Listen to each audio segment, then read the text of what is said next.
اللہ اکبر اللہ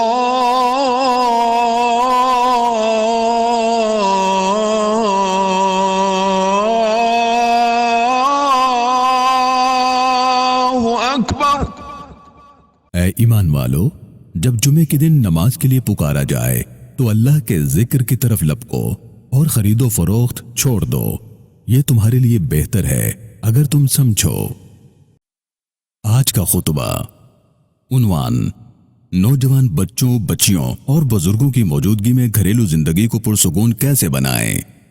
تحریر حضرت مولانا پروفیسر محمد یوسف خان صاحب حفظہ اللہ تعالی، شیخ الحدیث و ناظم تعلیمات جامعہ اشرفیہ لاہور، پاکستان۔ الحمدللہ، تمام تعریفیں اللہ کے لیے ہیں جو چاہتا ہے پیدا فرماتا ہے اور جسے چاہتا ہے منتخب فرماتا ہے۔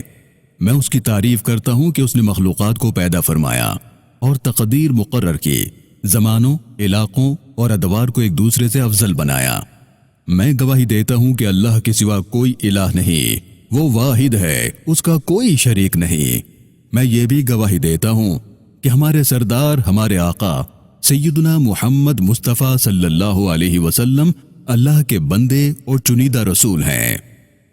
اللہ رب العالمین قرآن مجید فرقان حمید میں ارشاد فرماتا ہے: وَقَضَىٰ رَبُّكَ أَلَّا تَعْبُدُوا إِلَّا إِيَّاهُ وَبِالْوَالِدَيْنِ إِحْسَانًا إِمَّا يَبْلُغَنَّ عِندَكَ الْكِبَرَ أَحَدُهُمَا أَوْ كِلَاهُمَا فَلَا تَقُل لَّهُمَا أُفٍّ وَلَا تَنْهَرْهُمَا وَقُل لَّهُمَا قَوْلًا كَرِيمًا وَاخْفِضْ لَهُمَا جَنَاحَ الذُّلِّ مِنَ الرَّحْمَةِ وَقُل رَّبِّ ارْحَمْهُمَا كَمَا رَبَّيَانِي صَغِيرًا۔ اور تمہارے رب نے حکم فرمایا کہ اس کے سوا کسی کی عبادت نہ کرو اور ماں باپ کے ساتھ اچھا سلوک کرو۔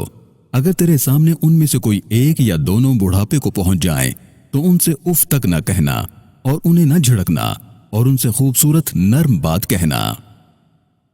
حضرت عبداللہ ابن عباس رضی اللہ تعالیٰ عنہما سے روایت ہے کہ رسول اللہ صلی اللہ علیہ وسلم نے فرمایا: وہ ہم میں سے نہیں جو شخص ہمارے چھوٹوں پر رحم نہ کرے اور ہمارے بڑوں کی عزت نہ کرے۔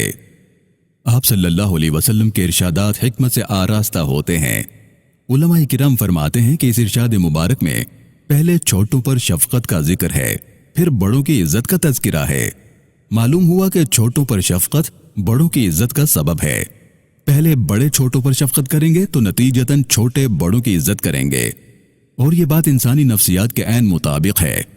لیکن اگر بزرگوں کی طرف سے شفقت نہ بھی ہو تب بھی چھوٹوں کو تعظیم و تکریم اور اچھے سلوک کا دامن نہ چھوڑنے کی نصیحت آپ صلی اللہ علیہ وسلم نے فرمائی۔ حضرت ابو ہریرہ رضی اللہ تعالیٰ عنہ سے روایت ہے، ایک شخص نے عرض کیا کہ یا رسول اللہ صلی اللہ علیہ وسلم، میرے کچھ رشتہ دار ایسے ہیں کہ میں ان کے ساتھ اچھا سلوک کرتا ہوں لیکن وہ قطع تعلقی کرتے ہیں۔ میں ان کے ساتھ بھلائی کرتا ہوں، وہ مجھ سے برا پیش آتے ہیں۔ میں درگزر سے کام لیتا ہوں اور وہ نادانی کے ساتھ پیش آتے ہیں۔ آپ صلی اللہ علیہ وسلم نے فرمایا: تم ایسا ہی کرتے رہو، اور جب تک تم ایسا کرتے رہو گے اللہ تمہارے ساتھ رہے گا اور تم سے تکلیفوں کو دور فرماتا رہے گا۔ میرے مسلمان بھائیوں، بزرگوں کی تعظیم و تکریم کی اہمیت آپ صلی اللہ علیہ وسلم نے ایک اور انداز سے یوں بیان فرمائی: بوڑھے مسلمان کی عزت و اکرام کرنا اللہ کی تعظیم میں سے ہے۔ بزرگی مختلف انداز کی ہوتی ہے، عمر میں بڑا ہونا، علم میں بڑا ہونا، مرتبے اور مقام میں بڑا ہونا۔ چنانچہ رسول اللہ صلی اللہ علیہ وسلم نے بڑے بھائی کے حق کو اس طرح بیان فرمایا ہے، فرمایا کہ بڑے بھائی کا حق چھوٹے بھائی پر ایسا ہے جیسا کہ باپ کا حق بیٹے پر۔ ماں باپ انتقال کر جائیں تو ان کے دوستوں اور ان کے رشتہ داروں سے بھی اچھے سلوک کا حکم فرمایا۔ قبیلہ بنی سالمہ کا ایک شخص حاضر ہوا، عرض کرنے لگا: میں اپنے ماں باپ کے انتقال کے بعد ان کے لیے نیکی کیسے کروں؟ آپ صلی اللہ علیہ وسلم نے فرمایا: ان کے لیے دعا کرو اور ان کی مغفرت طلب کرو اور ان کے رشتہ داروں اور ان کے دوستوں سے اچھا سلوک کرو۔ میرے پیارے بھائیوں، آپ صلی اللہ علیہ وسلم نے اپنی حیات طیبہ میں ہمیشہ بزرگوں کی عزت کی اور ان سے ادب و احترام کا معاملہ فرمایا۔ ایک مرتبہ رسول اللہ صلی اللہ علیہ وسلم مقام جعرانہ میں گوشت تقسیم فرما رہے تھے کہ خاتون آئی۔ آپ صلی اللہ علیہ وسلم نے اس خاتون کے لیے اپنے قریب چادر بچھائی اور ادب و احترام سے اسے بٹھایا۔ صحابہ کرام نے ایک دوسرے سے پوچھا کہ یہ خاتون کون ہے؟ معلوم ہوا کہ یہ آپ صلی اللہ علیہ وسلم کی رضائی والدہ ہیں۔ جوانی کے زمانے میں ایک روز آپ صلی اللہ علیہ وسلم نے ایک بوڑھی خاتون کو دیکھا جو بوجھ اٹھائی جا رہی تھی اور بوجھ کی وجہ سے اس کی کمر دوہری ہو رہی تھی۔ نزدیک کھڑے لوگ دیکھ رہے تھے۔ آپ صلی اللہ علیہ وسلم نے آگے بڑھ کر بڑھیا کا بوجھ اپنے کندھے پر رکھ لیا اور لوگوں سے فرمایا، ایک کمزور بوڑھی عورت کا مذاق اڑانا مردانگی نہیں، مردانگی یہ ہے کہ اس کا بوجھ اٹھایا جائے۔ جس طرح رشتہ داری اور عمر کی وجہ سے بزرگ ہونے کی بنا پر تعظیم و تکریم کی تعلیم دی گئی، اسی طرح درس و تدریس میں بھی استاد اور شاگرد کے درمیان احترام کی تعلیم دی گئی۔ استاد کو روحانی باپ کا درجہ حاصل ہے۔ استاد کی ہر جائز بات پر سر تسلیم خم کرنا، اس کی عزت، اس کا اکرام اور اس کا ادب ہی شاگرد کو علم کی برکتوں سے فیضیاب کرتا ہے۔ لیکن جہاں کہیں بھی جس سطح پر بھی اساتذہ کی تعظیم میں کمی نظر آئے، وہاں اور وجوہات میں سے ایک وجہ لازم یہ ہوتی ہے کہ اساتذہ کی طرف سے شفقت کم ہوتی ہے اور دوسری طرف سے شاگردوں میں عزت و اکرام میں بھی کمی آ جاتی ہے۔ تاریخ کے اوراق پلٹ کر دیکھیں تو معلوم ہوتا ہے کہ اساتذہ نے جب شاگردوں پر شفقت کی مثالیں قائم کی تو پھر شاگردوں کی طرف سے بھی تعظیم و تکریم کی لازوال مثالیں قائم ہو گئیں۔ جب معاشرے میں بزرگوں کی تعظیم و تکریم نہ رہے تو پھر سب سے بڑے دو نقصان سامنے آتے ہیں۔ ایک چھوٹوں اور بڑوں کے درمیان فاصلہ بڑھتا چلا جاتا ہے، جسے جنریشن گیپ کا نام دیا جاتا ہے۔ یہ نقصان آج ہمارے معاشرے کے بعض حصوں میں بہت زیادہ محسوس کیا جانے لگا ہے، لیکن یہ فاصلہ ابھی مکمل طور پر اخلاقی اقدار سے باہر نہیں نکلا۔ جب بزرگوں اور چھوٹوں کے درمیان یہ فاصلہ آخری حدوں کو چھونے لگتا ہے تو پھر دوسرا نقصان یہ سامنے آتا ہے کہ اہل معاشرہ اپنے بزرگوں کو اپنے گھروں میں بوجھ سمجھنے لگتے ہیں اور ان بزرگوں کو معاشرے میں اپنا مقام باقی رکھنے کے لیے اولڈ ہاؤسز کا سہارا لینا پڑتا ہے۔ جیسا کہ مغربی ممالک میں ہوا، وہاں بزرگوں کے رہنے کے لیے الگ گھر بنا دیے گئے تاکہ ایک جگہ تمام بزرگ اکٹھے ہو کر زندگی گزاریں۔ لیکن اسلام نے چھوٹوں اور بڑوں کے درمیان عزت و احترام کی اس قدر تعلیم دی ہے کہ اگر ان اصولوں پر مکمل طور پر عمل کیا جائے تو یقینی طور پر معاشرے میں یہ فاصلہ اور یہ دوری ختم ہو جائے، بلکہ بزرگوں کو معاشرے میں عزت کا مقام مل جائے۔ اس لیے آپ صلی اللہ علیہ وسلم بزرگوں کے بارے میں تعلیم دیتے ہوئے فرمایا کرتے تھے کہ جس جوان نے کسی بوڑھے شخص کی اس کے بڑھاپے کی وجہ سے تعظیم و تکریم کی تو اللہ رب العالمین اس کے بڑھاپے میں ایک ایسے شخص کو مقرر فرما دے گا جو اس کی تعظیم و تکریم کرے گا۔